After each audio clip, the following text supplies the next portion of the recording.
What is Tacos and Flipflops? We are a catering company that specialises in Latin American street food. We got an eating in area, and we're also on delivery sites, and we also do outside catering for small festivals and events. And what type of food is it? It's 100% vegan. So Latin American, everything's inspired from Mexico, Central America, and South America, with street food there, um, and with our little vegan twist on it. So we try and focus more on the fact that the food is a celebration of our experience in Mexico and beyond, and it just happens to be vegan, if that makes sense. It does make sense. So how did you end up in Mexico then? It was a bit of a dream, wasn't it? Yeah, it So was a lifelong dream. yeah, we saved and saved. We had a big map of the world on our wall in the living room, didn't we? We'd look at that every day and worked our socks off, and finally saved enough money, took a one-way ticket to Mexico, and that was the only flight we took, wasn't it? Yeah, it took us 5 years to save for it, and then we got a one-way ticket to Mexico, and then got all the way back to Peterborough without taking another plane. So what was the intention then? Was it an adventure to see the food, to hear the music, everything? Pure desire to explore. Yeah. It was meant to be a round the world trip, but after I think it was about 3 or 4 months of being in Latin America, and also realizing how massive sort of Central America was from Mexico down to sort of Panama, we kind of realized why spend, say, £1,000 each to fly to the rest of the other side of the world, to sort of Oz, New Zealand, Thailand. Why don't we just use that money and really explore the Latin countries? When you were traveling around South America, what sort of things did you see there? What were the highlights of it all? I mean, how long have you got? We'd always had a great sort of interest in sort of Mayan culture and Aztec culture and the pyramids and things like that. So we got really stuck into that Yeah. in sort of in Central America, and then sort of pre-Inca stuff in South America. That was a big reason Yeah. for it. Yeah. Let alone the sort of culture and the food as well. The beaches, the Caribbean, the Pacific, the wildlife, all those kind of things. Yeah. Yeah, we did volunteering in places, and looking after street dogs. We wanted to volunteer in a animal orphanage in Peru, In the Amazon. but ended up actually rescuing a 2-day baby sloth on our journey down the Amazon, Right. which is completely random. I know it was just someone was trying to sell it there to the locals, so I just politely stole it, because obviously if you give the money, they're going to keep doing it. So Yeah. I tried to politely steal it and just say that I'm going to take this from you and look after this. And the boat started up and she jumped on and off we went Yeah. with a 2-day-old baby sloth. So luckily we'd already wanted to go to this place to volunteer, so we knew exactly where to take it. So I presume you had lots of vegan food while you were there, right? I mean, you were vegans before you went. You were vegan from an early age. Is that Well, right? my journey's been a bit, because I've travelled a lot. So I first went vegan in my teenage years, inspired by various punk bands, Meat is Murder, um, and I don't want to show my age, but it was a lot harder to find information back then. You didn't have so much stuff going around on the internet. But so I first went vegetarian. I first went vegetarian when I was 8, but then on and off, because obviously I was just young. Yeah. And then, but anyway, yeah, South America being vegan was pretty dire. So I'd have rice and beans, which was probably cooked in the same stock as the meat was. I'd I was asked for Yes. soup without any meat, without chicken, without pork, because you have to name all these things because it's not all meat. You had some lovely croutons, didn't you? Yeah, and they put like nice big pieces of what I thought was crusty bread in the top of my soup. It was chicharron, which is pork scratching. So when I said to the lady, the lovely, lovely lady, when I said to her, this is what is this? And she said, no, it's okay. It's not meat. It's just the skin. You're okay. It'll be fine. Oh, gosh. So there were a lot of long, endless nights looking for food. Yeah. I ate meat. I ate meat, so I was okay. And often you'd eat sort of the rest of my plate with the rice or the plantain and things like that. Yeah. Yeah, that was fun. I mean, there are vegan restaurants and things like that out there, right? But you have to go to the bigger cities and the more commercial side of things to find that, which was exactly what we were trying not to do. Yeah. We were trying to stay off the beaten path and really explore. And this was sort of 13, 14 years ago as well. So, veganism's come a long way since then globally. So while you were there, were you already thinking about setting something up or what you were going to do when you got back, or? Not really, no, were we? It was a little bit of a pipe dream kind of thing. We'd sort of ummed and ahed and said it was a good idea. And then you started to help someone out as a vegan business. And then we ended up starting up ourselves. Yeah, we just fell in love with the street food culture to start with. Like the way all ages, from grandpa to the youngest, all just come together, crowded around this tiny little taco stall, and they're all eating together, and it's simple, fresh food, just done well.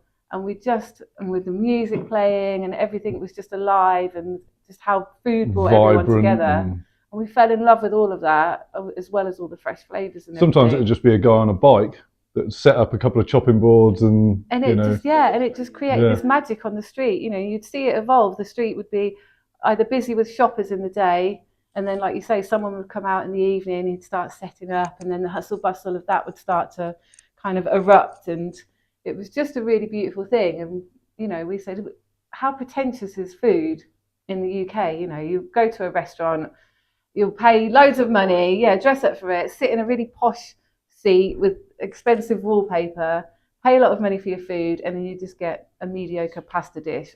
So it was just this kind of, let's see if we can maybe bring a little piece of this back home, right, and just share it with everybody else. It was the next best thing to being able to stay there. So when did that happen? When did you start? I mean, obviously you weren't here initially. We started as a pop-up in 2019, August, didn't we? Yeah. Popping up at the Ostrich. Yeah. And it just took off. Oh yeah, we love the Ostrich. Yeah. Sue and Graham there just welcomed us with open arms. Been really supportive to us. Yeah. We've been going to the Ostrich since it was Bogart's, and so there's a little connection there. But it just took off, didn't it? Yeah. And we didn't expect it to be so well received. But we're standing there. We borrowed the money for the hot plate and a couple of cool boxes because we had nothing, right? We weren't in the position to start a business, but we did it anyway.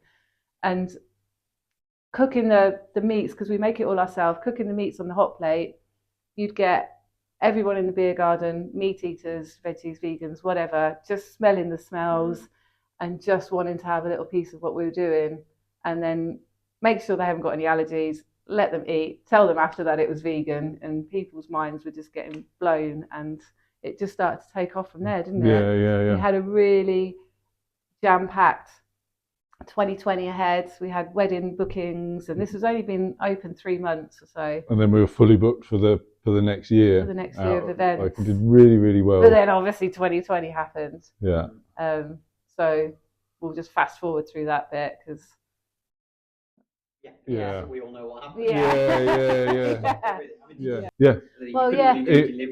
No. We had no place. We live in a narrowboat as well, so it's not like we can use our kitchen to prepare. We did borrow a commercial kitchen at some point, didn't we, to do taco packs, which was a really lovely concept that we did, where we prepped everything and then it like even down to the lettuce, it was finely shredded and had little instructions and delivered them for people so they could have a little taco night at home. Where they'd make them themselves. Yeah, they could follow it, do it our way, or do it the lazy way, how to cook it. We created a playlist so they could have this little taco party. Once we drove off, we'd send them the playlist, and then they'd press play, and then that would be their whole evening. Yeah, so, and it was really cool. well received. It? People loved it because it was something exciting to do in lockdown, and it was really. And we did do it for. We did about 5 of them, I think. 5 of them, but it actually wasn't financially viable with everything involved. So we did it for a bit, and everyone got a bit of joy out of it, but then we had to just try and find some lockdown jobs to tie us over. And then the hack space. We found the hack space. Yeah, which again went really, really well. Beautiful community that was. And we were there for 10 months, weren't we? That's when we started to go on the deliveries. Because like when we started it, we just loved tacos and the concept of it. We didn't really have a plan. We just wanted to share. And also the plan wasn't to be sort of in a fixed location. It was just to do the events and the festivals and things, but then that left us massively vulnerable. You know, in COVID. Yeah, exactly. Yeah. So we needed a bricks and mortar place, and then being on delivery sites and things like that helps you generate enough, because being out of the main strips and also being a vegan business is not massively. Well, it's not mainstream, is it? No, so, it's not mainstream. Very niche. Yeah. Kind of. So delivery sites really help with things like that. But Hackspace was lovely, wasn't it? Really lovely place to be. What happened there? It was heartbreaking. Gutting, it really broke a community up. Yeah, it was a real diversity of people there. It was really sad, but I would imagine a lot of people were really happy when they heard that you were reopening. We did some pop-ups in between because it was a while for us to find somewhere, because I mean literally everywhere was just unaffordable.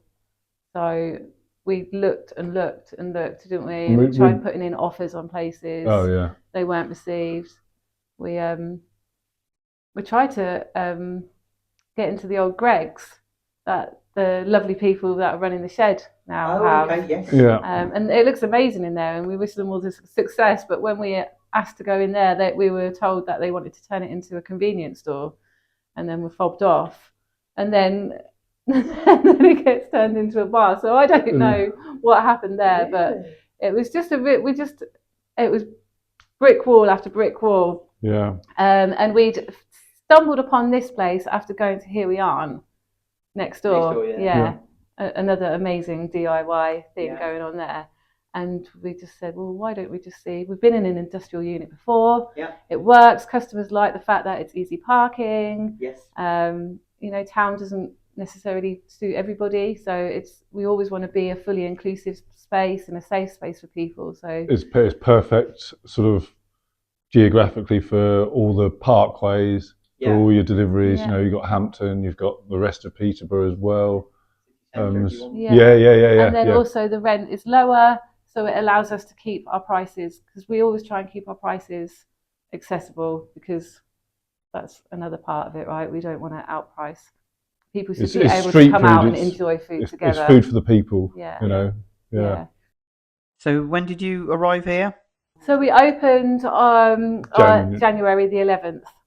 And we're still here. Still here. Outside events. We've had quite a few. We're trying to hold on to our pop-up roots, as well as focus on being consistent here. But we really want to try and get ourselves in a position where we've got a little trailer for next year, so we can do this as well as the events, which would make it a lot easier than putting a gazebo up every time.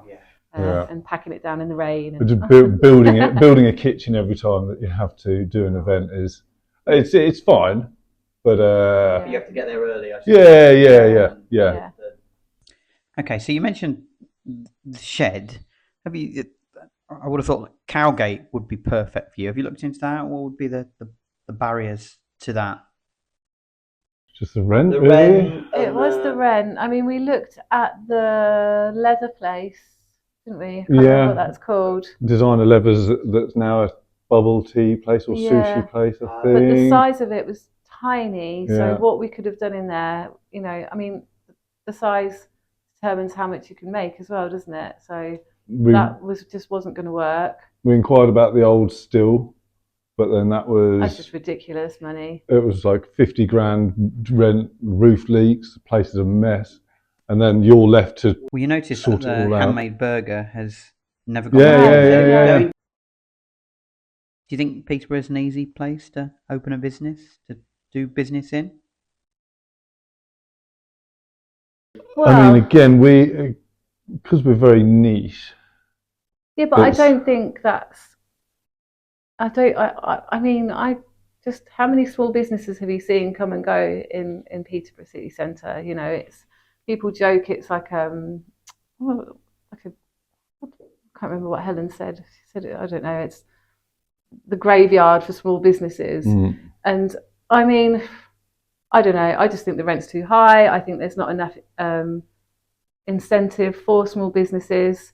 There's not the support that small businesses need. It's like, from a personal point of view, it just looks like they just want to get chain restaurants in there because it's easy money and that's it. Whereas if you've got personable businesses in there, that's going to bring people into the city, isn't it? We went to, where did we drop that barber's chair off? Near Chichester. Near Chichester. Walk down that high street, there's tiny little independents all up the street, very busy with the hustle bustle, and you just think, you know, it does work in other cities. And I know everything's changing now, people have changed the way they shop and everything, but even more so reason to make it more personable to the customer, because you're going to go in there to maybe see Pete and Lynn doing tacos and flip-flops, but if you're just ordering from Taco Bell, then you're just going to order online, or you're just going to speak to anyone. You've got no kind of like that camaraderie, almost that kind of humble relationship that you should have with the shop owners and the high street and the customers. So why veganism and not vegetarianism? Why are you? Because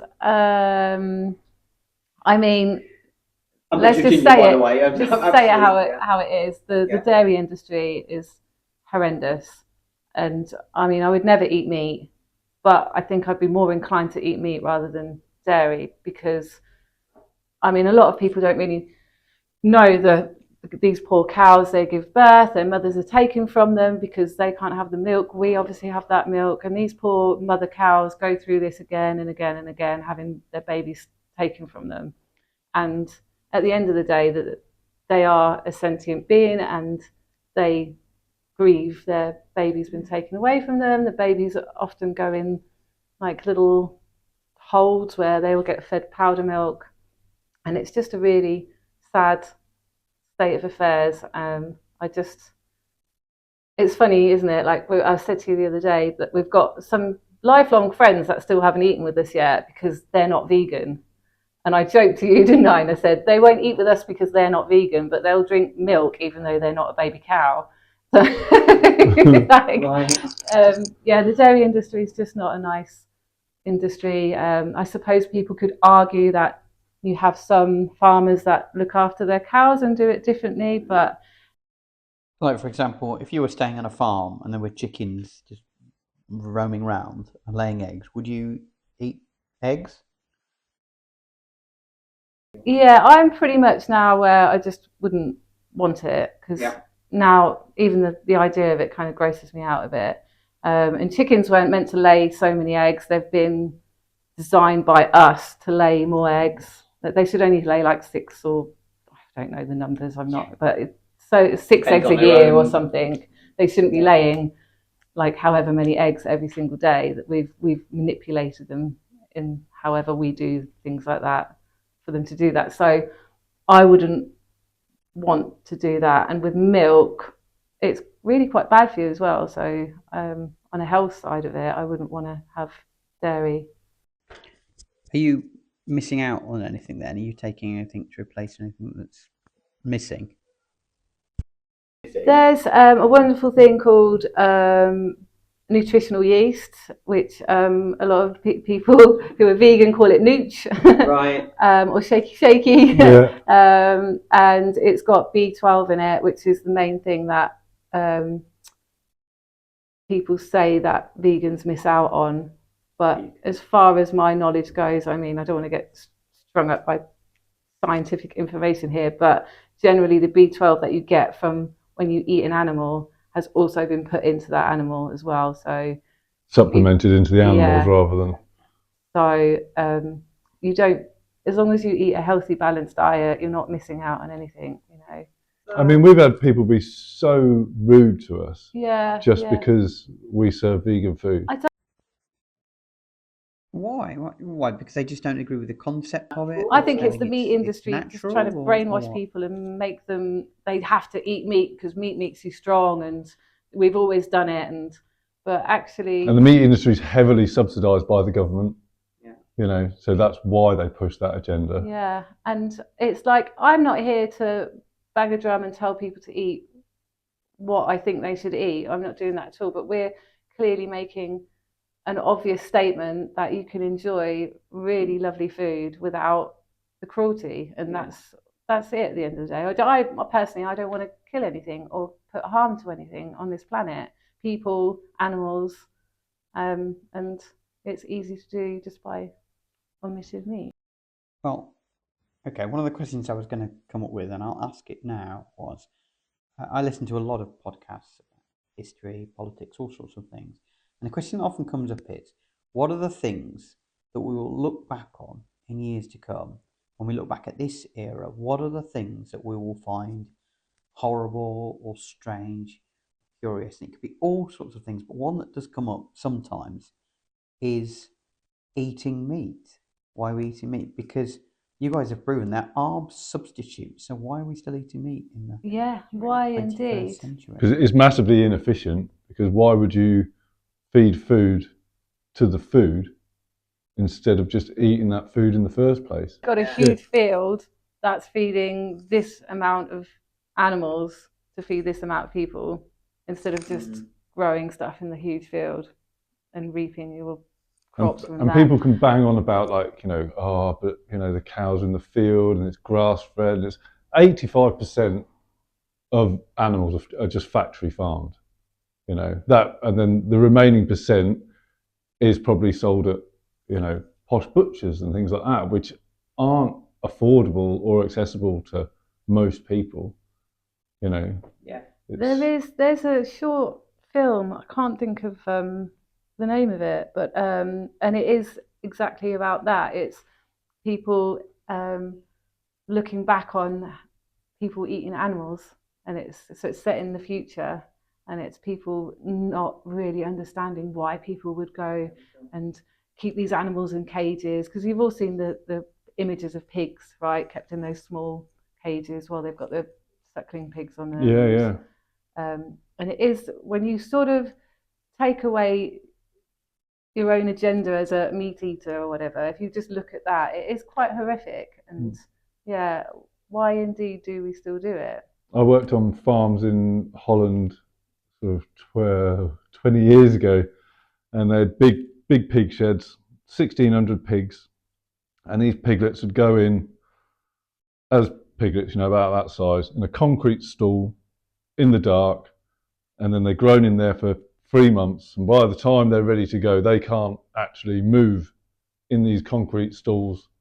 There's 10 stalls to a room, and then the only 2 journeys they get, one of them is into this prison for their whole time, and then the last one is to go into the lorry to go to the slaughterhouse.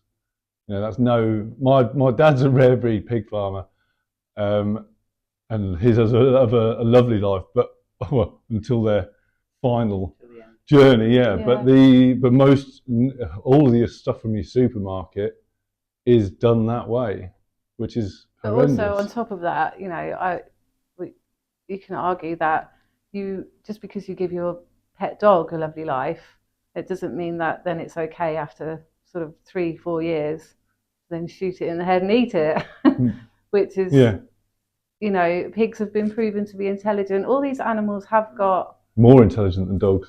Yeah, they've all got feelings and they all feel trauma or fear or. Do you draw the line at anything like honey or avocado or anything like that? Because I've heard people say vegans should be eating them as well. That's just consumerism that got out of control in this world, isn't it? So yeah, I mean, I do eat an avocado, I'm sure, but I don't, because I'm vegan, I don't just live off them and eat millions of them. I don't know, like, where that kind of it does come up. And again, that's sort of like the blame, everything, isn't it? And it's the same with everything. We've got far too much choice in this world, haven't we? You know, we really, consumerism and this agenda to sell has just it's just spiraled out of control. So do you think we'll ever get to the point where people aren't eating meat, or is that idealistic, not going to happen? Kind of feel like it's a little idealistic at the minute. We seem to struggle to be nice to other humans right now, let alone animals who can't speak their pain. And in other places in the world, like, you know, like we spent time in the Amazon. That's a completely different way of life, isn't it? They're living from land, and they'll go out and hunt whatever they find that day and then eat it with their family, but nothing's wasted either there. And it's sad, you know, like it was so sad, but you have to have that level of understanding that that's how people live their life. It's us in this sort of plastic world that we've created. This is where we can live a life without cruelty, but we still choose not to.